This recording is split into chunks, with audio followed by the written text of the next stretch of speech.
Son muchos los interrogantes que rodean el escándalo de la fugitiva Aída Merlano, de la excongresista. Para entender mucho más frente al perfil psicológico y las posibles motivaciones que hay detrás de todo esto que ha ocurrido, nos acompaña Belisario Balbuena, quien es psicólogo forense, además catedrático de la Universidad Manuela Beltrán. Nos acompaña a esta hora de la mañana para tratar de entender. Belisario, gracias por estar acá. Gracias a usted, Juan Diego. Empecemos hablando un poco de esto, el perfil criminal. Condenada a 15 años de prisión por el delito de corrupción electoral, compra de votos en la llamada Casa Blanca, allá en Barranquilla. Empezó como líder cívica, terminó como política reclutada por el Partido Conservador del clan Gerlain, diputada en el 2011 en el Atlántico, con una votación importantísima, ¿no? 39.000 votos, representante a la Cámara entre el 2014 y 2018, y finalmente, cuando estaba en campaña para ser senadora, es cuando ocurre lo de la condena. Ayúdenos a analizar el perfil psicológico. ¿Qué hay detrás de Aída Merlano, según lo que usted ha podido estudiar? Bueno, Juan Diego, Aída es una mujer que incursiona en temas de liderazgo y política desde muy joven, ¿sí? Que empieza a tener cierta aceptación, no solamente por ser una mujer que físicamente era atractiva, que llamaba la atención, sino también inteligente, astuta. Por eso incursiona en toda esta maquinaria política y lamentablemente también en el tema criminal, en delitos de corrupción. Hay algo aquí que llama la atención y es que ella misma se vuelve reclutadora de los votantes, crea toda una estructura junto con algunos de sus familiares, en especial su hermana, para captar ciertos votantes que le eran favorables. Ella misma participaba en eso desde lo que se conoció como la Casa Blanca, empezó a liderar este tipo de situaciones. Claro. Estudió Derecho, sí, que además le permite de alguna manera tener conocimientos y moverse para evitar de alguna manera el accionar de la ley o por lo menos evadirlo. Claro. Analicemos ahora en estos cuadros que hemos seleccionado de los videos cuando está en el consultorio antes de la fuga. Aquí se ve cuando está abrazando al supuesto odontólogo y hay otras personas ahí. ¿Qué analiza usted? Pues Juan Diego, evidentemente ella no está saludando a esas personas, sino que se está despidiendo de estas personas. Ya había previamente toda una planeación. El hecho del cambio de ropa, de tener unos tenis, de tener una ropa cómoda, que nos decía precisamente lo que ya se estaba fraguando para su fuga. ¿Eso tiene algún tipo de interpretación psicológica? ¿Estas personas eran muy allegadas? Por supuesto, todo esto ya estaba previamente maquinado, no fue de oportunidad. Esas personas que llegan a saludarla, ni sus hijos, ni el odontólogo, ni las demás personas que tienen contacto con ella. Fíjense cómo hay de hecho una despedida. Acá. Ella después misma toma la cuerda con la que efectivamente consolida su plan de fuga. Sí, que es en este caso, ¿no? Aquí es donde se ve la cuerda y todo lo demás. ¿Esto fue planeado por ella sola o realmente tuvo complicidad para orquestar todo el plan? No, aquí hay toda una maquinaria. Sin duda la determinante no es ella, hay alguien detrás de eso, pero ella sí de manera maquiavélica, que es uno de sus rasgos de personalidad, participa precisamente en esa fuga.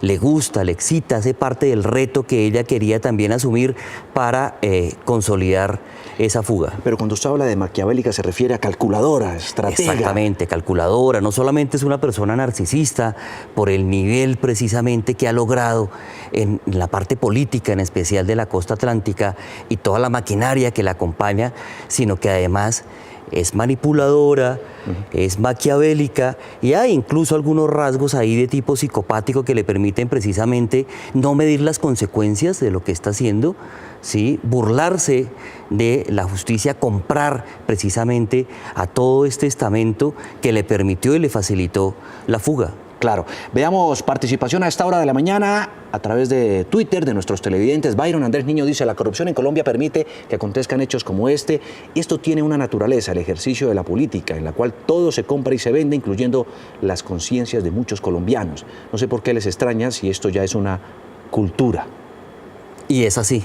Lamentablemente es así. Estamos en una cultura de corrupción que cada vez más nos preocupa, que no nos deja de sorprender y que no podemos admirar, porque en la medida en que se admiren este tipo de situaciones vandálicas, pues se empiezan a perpetuar. Y este tipo de personas se vuelven de alguna manera, como en algún momento lo fue Pablo Escobar, alguien digno de admiración, y no podemos llegar a ese nivel porque precisamente nos está corrompiendo también a quienes de alguna manera empiezan a participar y admirar este tipo de situaciones. Pero ¿por qué alguien involucra inclusive a su entorno familiar? Porque hay quienes dicen, las autoridades, que estarían sus hijos allí en el consultorio. Mire, ¿Cómo Juan alguien Diego, se atreve a involucrar a sus propios aquí hijos? hay en el perfil de Aida Merlano 3 rasgos o 3 aspectos característicos. De su narcisismo, de sentirse precisamente alguien único, irrepetible, poderoso en sí mismo, por toda la maquinaria que mueve, por todo lo que es capaz de hacer. Hay unos rasgos de maquiavelismo, porque precisamente planea y se atreve a hacer cosas ilícitas sin importar las consecuencias, y esos rasgos psicopáticos donde no le importa utilizar a su propia familia, ¿sí? Utilizar estamentos del Estado que estaban para su protección, pero que precisamente a través de esa maquinaria ella logra comprar, convencer. Inclusive ya hay información de que en prisión tenía ciertos privilegios que precisamente por ese narcisismo y ese poder ella permite comprar y facilitar. Pero precisamente usted ha tocado un tema que también siembra una gran cantidad de interrogantes. Ella, no nos digamos mentiras, gozaba de unos ciertos privilegios en su situación de reclusión en el Buen Pastor. No recibía el tratamiento de cualquier otro interno, no. Tenía ciertas comodidades.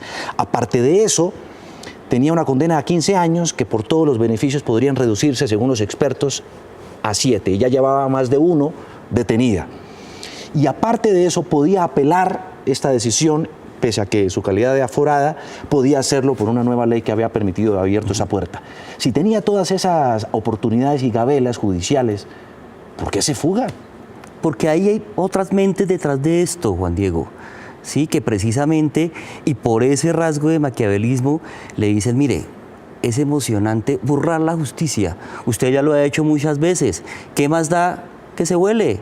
No se aguante. Ya hubo antes, si recordamos, un intento de ella donde hizo una especie de avanzada, donde ella simula un presunto suicidio, ¿sí? Un intento suicida, la llevan a una clínica en Bogotá, y allí ella arma todo un show, se corta las venas, un aparente corte de venas, de tomarse una medicación. Sí. Ya estaba planeando precisamente esa tentativa de fuga, ya había ahí algo que se venía fraguando. Claro, la pregunta es, allí se ven estas imágenes que las cámaras las están grabando, ¿no?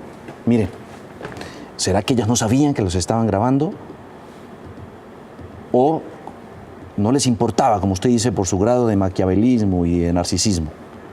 Sí, Juan Diego, pueden ser ambas cosas, ¿sí? Que ella tuviera conciencia de que habían ahí cámaras, o que en algún momento, al saberlo, no le importaba. Incluso era parte precisamente de lo que se quería en algún momento mostrar, como el trofeo de burlar a la justicia. Sí. También hay quienes dicen, y hay una teoría que ha surgido con relación a que podría estar corriendo más peligro en la cárcel y por eso se escapa, inclusive con la complicidad de su familia. No creo en esa teoría, porque precisamente tenía bastantes beneficios intramurales, ¿sí? Gozaba de unos privilegios que había comprado seguramente. Entonces, dentro de esos privilegios, sin lugar a dudas, está la seguridad. Eso también se paga dentro de prisión. Entonces, no le veo que hubiera... Pero que hablara también representaba muchísimo peligro para muchos políticos que hacen parte de toda esa fábrica de compra y venta de votos. Puede ilegal. ser, pero también estas maquinarias criminales tienen precisamente la forma de comprar ese silencio, ¿sí? De que no se les vuelva un riesgo en algún momento. Ellos saben, y he conocido casos donde precisamente utilizan a la familia como un medio de conservar ese silencio. Es decir, de decirle, en este caso particular a Aida, ojo, si usted habla, sabemos dónde están sus hijos, qué es lo que hacen, los tenemos controlados, o a su mamá, a su familia, y es una manera de conservar el silencio. No tenían que sacarla de alguna manera de la cárcel para conservar ese silencio. Pero otra teoría es, inclusive la oíamos hace un momento en uno de nuestros informes, que la ayudan a escapar se fuga y pues que tendrían planes inclusive de asesinarla por fuera de su sitio de reclusión, que pudo estar engañada además. No creo tanto en la teoría del engaño, porque esta no es una persona que fácilmente se deje engañar, al contrario, es una engañadora profesional.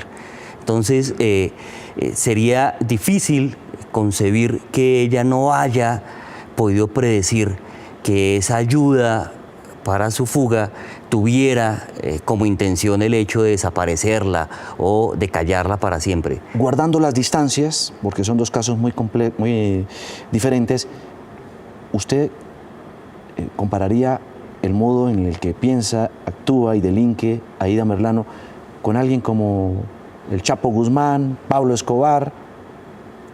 Se vuelven referentes, obviamente son modus operandi diferentes, pero se vuelven referentes y precisamente dentro de ese perfil está el hecho de burlar a la justicia con este tipo de fugas sensacionalistas. Era imposible predecirlo, si usted nos está analizando el perfil psicológico de ella, que se tuvieran estas pautas en su sitio de reclusión por parte de la Guardia, del IMPEC, para adelantarse a un hecho como estos? No, Juan Diego, no era imposible predecirlo y aquí precisamente hay tantas irregularidades sobre las cuales precisamente las autoridades están haciendo investigación, ¿sí?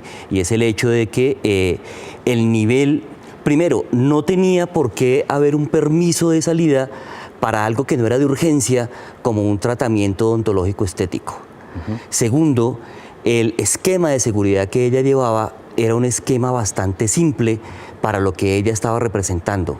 Necesitaba un esquema mucho mayor de seguridad y, curiosamente, ese día el esquema estaba al mínimo. Eso genera, sin lugar a dudas, muchas suspicacias. Claro. Tenemos otro comentario de nuestros televidentes. Luzdari Arias dice: qué ironías tiene la vida. Mi cuñado está privado de la libertad y necesita una cirugía en una pierna y no le han dado el permiso. Y ella, que quiere arreglarse su sonrisa, sí. La diferencia de estar o no en la corrupción y la rosca. Mire, Juan Diego, nada más cierto que eso. Claro. Ahí está lo que hablábamos hace un momento.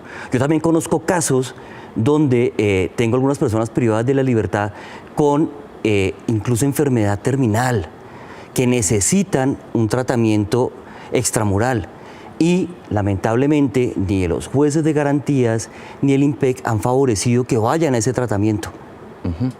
Bueno, pues ahí está, es Belisario Balbuena, psicólogo forense, experto en todos estos análisis de tipo de perfiles criminalísticos y demás. Muchas gracias por darnos luces, ayudarnos a tratar de buscar explicaciones frente a lo que pudo haber ocurrido en este escandaloso episodio que evidentemente todavía deja muchos interrogantes por resolver.